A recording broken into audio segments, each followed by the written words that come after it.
A text from my mother landed like a punch. "We no longer trust you." My immediate reply: "Understood." 2 days later, their lawyer called, frantic. My mother had texted again. "We changed all the front door locks, including the gate code. We no longer trust you." That's a sentence that sears itself into your memory, no matter the years. It arrived at 8:14 a.m., precisely as if she'd rehearsed it all night. I just stared, not surprised. Deep down, I knew something like this was coming, but by its cold corporate tone, like a formal dismissal from the family. As if the world paused for me to absorb the insult, I responded, unwavering, "Understood." Very clever, but I believe you missed one detail. I didn't wait for a reply. I opened my banking app and canceled the $4,800 monthly mortgage transfer for their house, the one they'd given my sister. They claimed she'd earned it because she had grandchildren. I, apparently, only offered disappointment. 2 days later, a new message arrived. Different number, no emojis, no passive-aggressive ellipses, just a terse. All caps subject line from a law firm: "We have an issue. Please call quickly." I never did. By the time that email landed, the issue was already resolved. But let me rewind. Stories like this don't begin with betrayal. They start with love, or at least the appearance of it. They start with a child who always says yes, believing it will pay off someday, that one day they'll say thank you, or that he'll finally matter. That child was me. For years I footed the bills, fixed the problems, carried the weight, always answering their calls for help. Until that morning, the locks changed, but I'd already changed something far more significant: myself. Honestly, I didn't think I was just helping. I genuinely believed I was saving our family, the house, and our fragile stability. If anyone had asked me then, I'd have shrugged. I'm just supporting them. I can afford it. But it was never just anything. I'd been paying their mortgage for almost 4 years, $1,800 every single month. Like clockwork, an automatic debit, a sort of holy family tax. Add in utilities, property insurance, internet fees, and an emergency roof repair after a storm ripped off half the shingles. All under my name, my credit, my money. They never even said thank you. My sister Marissa, of course, always had a new crisis. Her credit card maxed out. I toweled it down. Her car needed brakes. I covered it. Daycare too expensive. I sent cash, just until she figured things out. 3 years later, she was still figuring things out, yet I never once said no. I assumed this was just what family did, till I realized it was exactly what they expected. The first crack appeared on a Sunday afternoon. Scrolling through Facebook while waiting for groceries, I saw the photo: Marissa, my parents, and the kids, beaming in front of the house I was paying for, holding a home sweet home sign.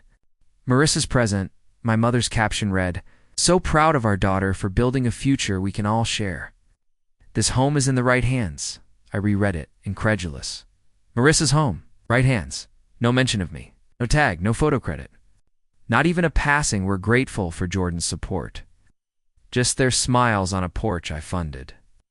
The comment section exploded with emojis, hearts, and applause.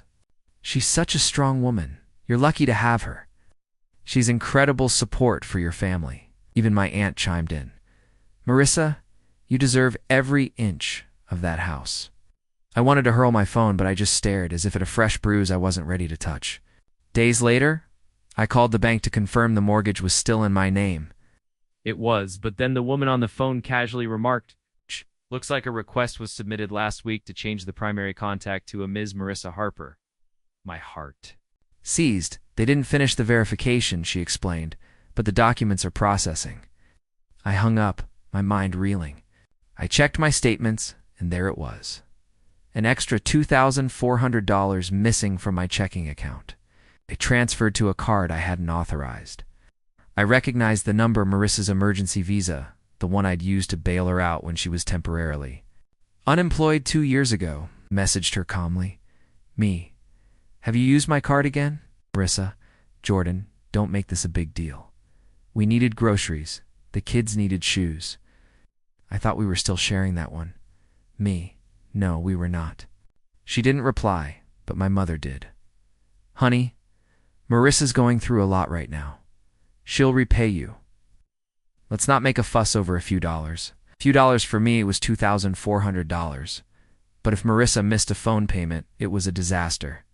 Then came the group chat, which they'd renamed Family Circle without my input. Someone had uploaded a meme, a man handing over his wallet, captioned Big Brother Energy. Pay now, ask never. My cousin chimed in. Tag Jordan.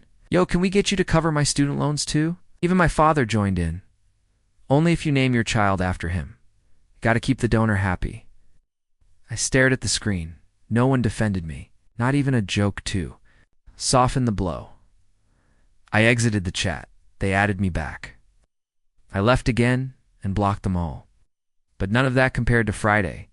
I was mowing the backyard, which I'd maintained for 3 seasons because, as my father once said, it's not worth hiring anyone when you're around anyway.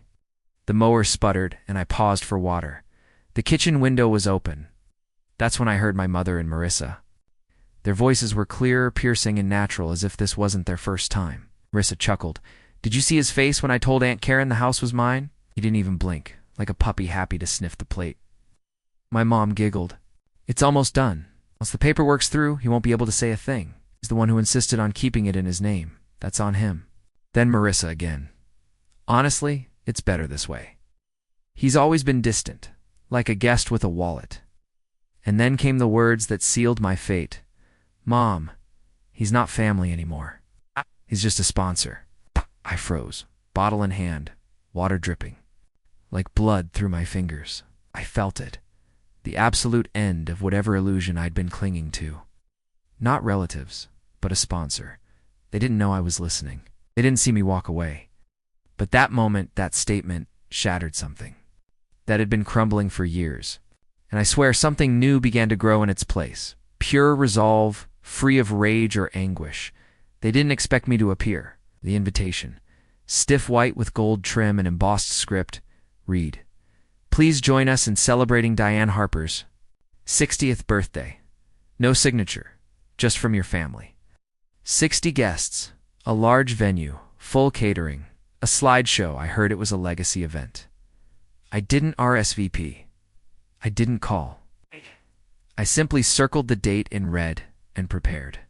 3 days before the party, I printed a document, $311,115.84, total financial contributions. It detailed every mortgage payment, utility bill, repair, and insurance premium. Line item with a date, purpose, and bank transaction copy. I saved it to a USB drive alongside the audio from that. Open window, he's not family anymore. He's just a sponsor. I included screenshots of group chats where they called me a wallet, photographs of receipts, and the email where Marissa initiated the house transfer.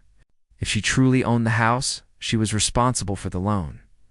I messaged my grandfather that morning. He didn't respond, but I didn't need him to. The venue was exactly as I'd imagined. White linen tables, oversized balloons, a projector cycling, through baby pictures and beach trips, waiters in black ties, cousins in cocktail dresses, and my mother, radiant in an emerald green gown, standing by a placard that proclaimed, "A house is not a home without family." I almost laughed aloud. I arrived 15 minutes late on purpose. As I walked in, heads turned. Some smiled, others stiffened.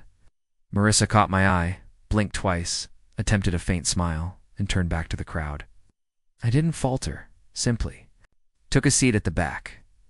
They wasted no time. Marissa delivered the opening address, speaking of sacrifice, love, and true family. Someone mentioned how this year had brought us closer together. The screen behind her displayed a photo of the house captioned, "Built with love, passed down on purpose." No mention of me. Then came the toast. My mother took the microphone, dabbed her eyes, and surveyed the audience like a queen giving her final blessing. "I'm proud of my daughter Marissa," she began. "She's shown what legacy truly means, and I'm grateful that this home, our home, will stay in the right hands." Applause erupted, smiles all around, until I stood up and quietly approached the microphone. I wasn't going to say anything tonight. I said softly, But since we're talking about legacy, let's do the math. The projector flickered, then began to play audio. My mom's voice sang. He's not family anymore. He's just a sponsor. Marissa's voice, like a puppy sniffing the plate. Gasps rippled through the room. Several people leaned forward. A woman dropped her wine glass. I clicked again. The screen changed. A screenshot of the group conversation, tagged Jordan, only. If he names his child after the bank, then came the ledger. $1,800 by 48 months, repairs, maintenance, property tax. If this house now belongs to Marissa, I stated, looking directly at her, then I'm here to present a bill, not a favor, a debt. I held up the printed invoice, 211 stapled pages. Silence. Are you serious? Marissa shrieked. Dead serious, I replied, unless you prefer to call it theft. It was a gift, my mother snapped. Funny, I remarked, stepping closer. I didn't sign a gift certificate. I signed every check. My father rose, as if to confront me. I turned to face him. Want to talk about the loan application you filled out using my name as a cosigner without telling me? Because I've got that? 2. He sank back into his chair. That's when the door opened, and my grandfather walked in. He didn't speak at first. I stepped aside, directly to the front of the room. All 60 guests watched as he took the microphone, surveyed the stunned faces, and spoke slowly. You raised a thief, he added, staring at my father, and a coward. You tried to bury your son in silence, but mud doesn't hide footprints for long. The trust is yours now, he said, looking at me. The one your father tried to redirect. Last week, Maurice's name has been completely removed. Gasps again. My mom's face crumpled. Maurice's knees buckled. She braced herself against the back of a chair. You want a legacy? Grandpa challenged, looking directly at them. It the hard way. It literally dropped the mic and walked away. I placed the printed invoice on the gift table, between a stack of boxed wine and family photo albums.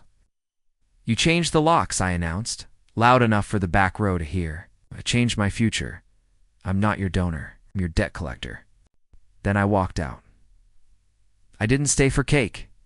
I didn't shake hands. I didn't look back. The celebration was over, and so was the charade. The next morning, I woke to 57 unread texts. The first was from my mother. You embarrassed me for my birthday. Mocked your own blood. Am I dead? I don't care what you think you're owed. You won't see a single penny. Then, typically. Marissa uploaded a black screen to her Instagram story. Some wounds come from those who are supposed to heal you. The comments were a parade of vague sympathy. You don't deserve this, Mama. Stay strong. Family will ruin you more quickly than strangers. None of them knew she'd called me a pocketbook from behind a locked window.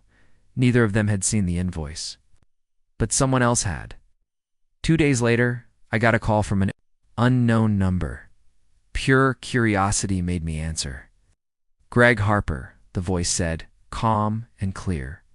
My name is Philip Grant. I'm an attorney representing your parents. I'd like to discuss a potential financial resolution. I stayed silent. Not looking for a lawsuit, he explained. They want this to go away quietly. No press, no social media. In exchange, they're willing to offer a settlement. I slumped back in my chair.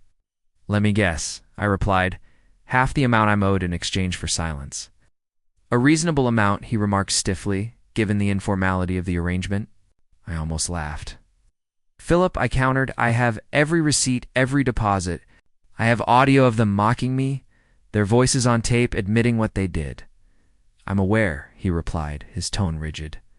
That's why we're calling. Then here's what we'll do, I laid out. Full repayment, every centaur I file a public claim, and attach the audio as evidence. You have 72 hours. Paused. Understood. I'll be in touch. Exactly 72 hours later, the wire hit. $311,115.84. Labeled reimbursement settlement. No further liability admitted. It didn't come from my parents or even Marissa. The sender used a private business account. Registered to someone I didn't recognize, probably a loan shark or a worried friend of my father's. That just made it better. I printed the transaction, filed the papers, and saved it 6 different times. I didn't reply, thank them, or say anything. I wasn't there to make peace. I was there to get paid. A week later, I shared a video. The background was clean. No rage, only clarity. Some argue that closure is about forgiveness. For me, a wire transfer marked the end of the process.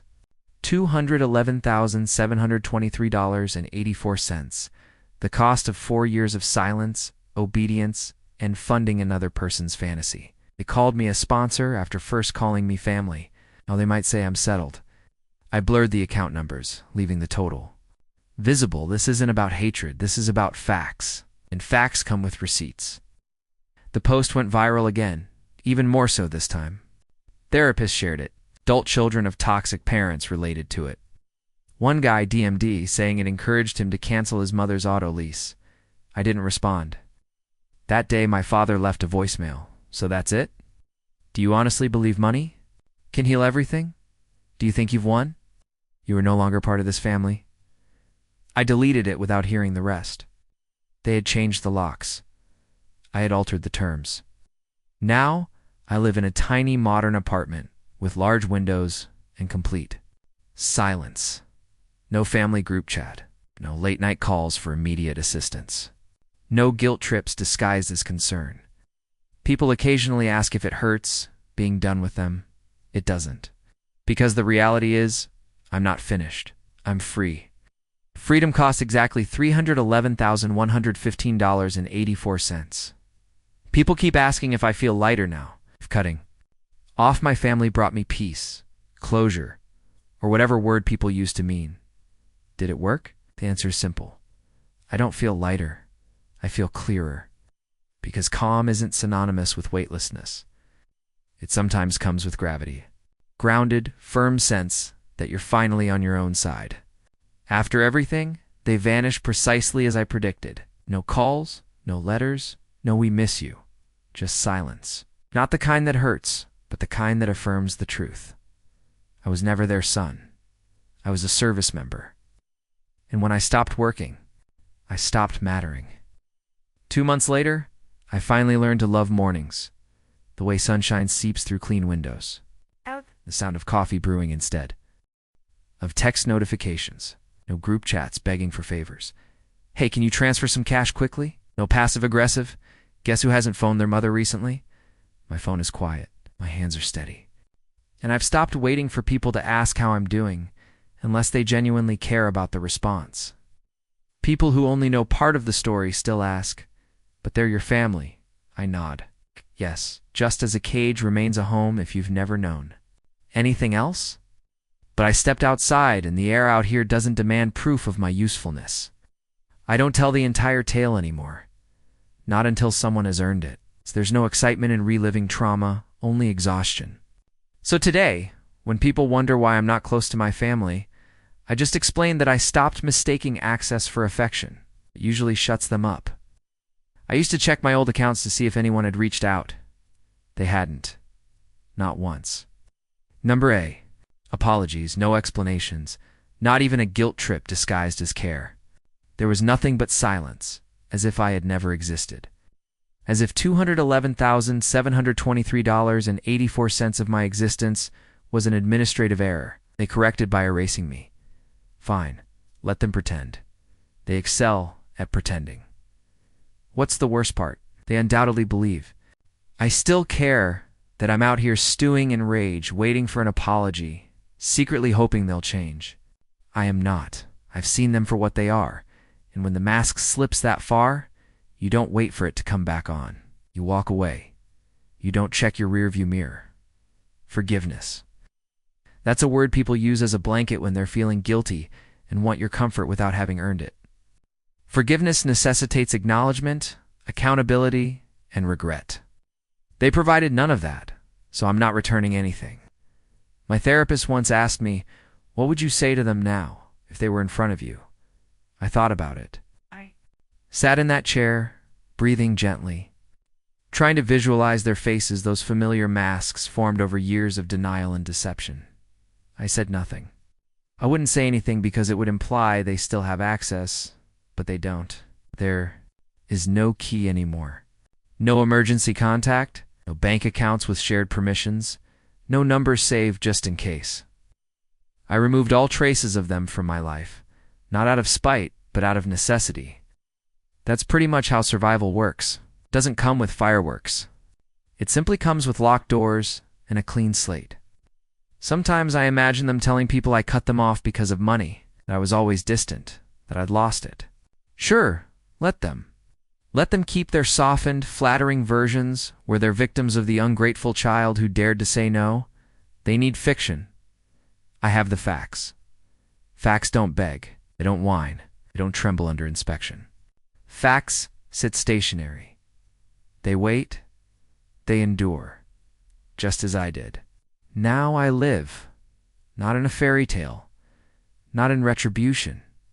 Just life. It's real. Boring. Mine. I work. I rest. I laugh when it's funny. I eat when I'm hungry, not when I'm asked to attend a family meal where I'll pay the tab and be forgotten. I remember my mother telling me years ago that if I ever left, they'd fall apart. And she was correct. They did. But I did not. I am not broken. I am not bitter. I am not waiting. I'm just finished. Not as a warning, not as a statement. As a fact. Like a locked phone, like a clean inbox. Like a phone number that rings once and goes nowhere. No forwarding. There is no comeback. It's just me, whole and free.